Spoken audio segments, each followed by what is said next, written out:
Alright, funky students, it's time to get wild. I'm going to show you one of the coolest features in Illustrator, if you ask me. So since we're talking about shapes, I'm just going to draw a box on my stage. And then right below it, I'm going to use the Ellipse Tool, and I'm going to draw a circle. And just a few quick keys. If you hold shift, the circle stays circular rather than an oval. So if I hold shift, it's going to stay a 100% circle. And if I hold alt, the circle is going to drag out from the center rather than from the side. This is just handy, like let's say I wanted to draw a circle right in the center of this. I could hold alt and it's going to expand like that. And I could hold alt and shift at the same time and have a perfectly circular circle. Alright, so I have two shapes. It's time to do a little bit of cookie cutting. To show you what Illustrator's able of doing, let's open up a feature called the Pathfinder. So under Window, Pathfinder. This tool is real cool because it allows you to interact with two shapes in many different forms. If you hover over any of these icons, it's going to tell you what it does. So the first one is Unite. So if I select that, it's going to make it all one object rather than a circle and a rectangle. And it's going to take the color that is the highest in the stacking order. So which is above the other one. So the circle was above the rectangle. So it's going to take that color. Let's say I wanted it to do the opposite. I could open my layers panel, and you're going to see right here, I have my rectangle layer as well as my circle layer. And if I want to select any of these objects, I have to do it right here on the right, and that's going to select between objects. And if I want to bring my rectangle in front of my circle, I would just click on it, drag up, and it's going to now be it's now above. So basically the topmost layer is what is seen in the stacking order. So you can play around with that a little bit.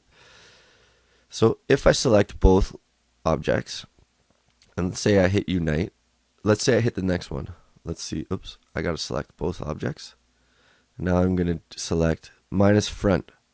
So it's going to cut out the front, which is the sphere. So if I select that, now I have a completely different object. I can go on further, intersect. So wherever the image is intersecting, it's going to remain. So that's another cool little one. I could exclude. So the opposite of intersect. This one's really cool and really powerful is divide. So I'm going to click it. Nothing really is going to happen except it grouped everything into one layer now. So if I move that around, it is now is grouped. But if I double click, I now have a whole bunch of layers that were created. And what it did was it really just separated. Kind of like a cookie cutter. It just really separated the object.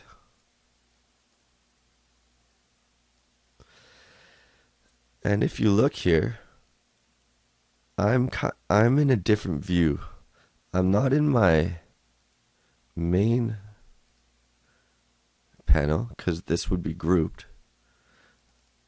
I'm in what is called isolation mode.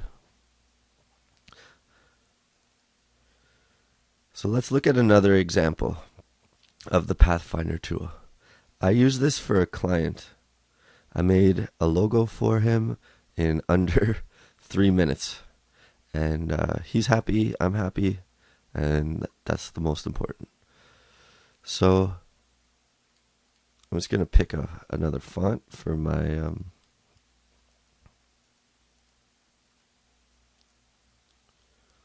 M. So let's just look at that. So I have this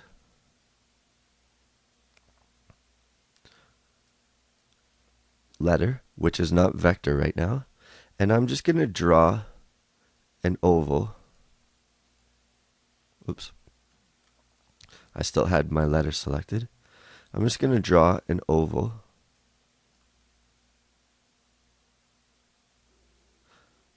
Like that. More like a circle, but so this is vector, this is not. To be able to use the Pathfinder tool, both objects need to be vector or nothing's going to happen. So just like in the first module, we learned how to make font or text vector. So if I right clicked and I hit create outlines, I now have a vector shape rather than points, so rather than a font. So if I select both of these and I hit trim, it now cut away the circle, and then I just double clicked on the object because it now becomes grouped after you pathfind, and I just moved away a little bit my oval. So now I have a little bit of a design for whatever purpose. But the Pathfinder has a lot of other options. And let's just look at a few more. I can crop, which is kind of like a mask. It just reveals what's below it. So again, if I crop, it just reveals the M. I could outline, which just gives me the shape itself. And I could minus the back. So the M is in the back, so it's probably going to minus the little this little shape and leave the red. So that's kind of cool.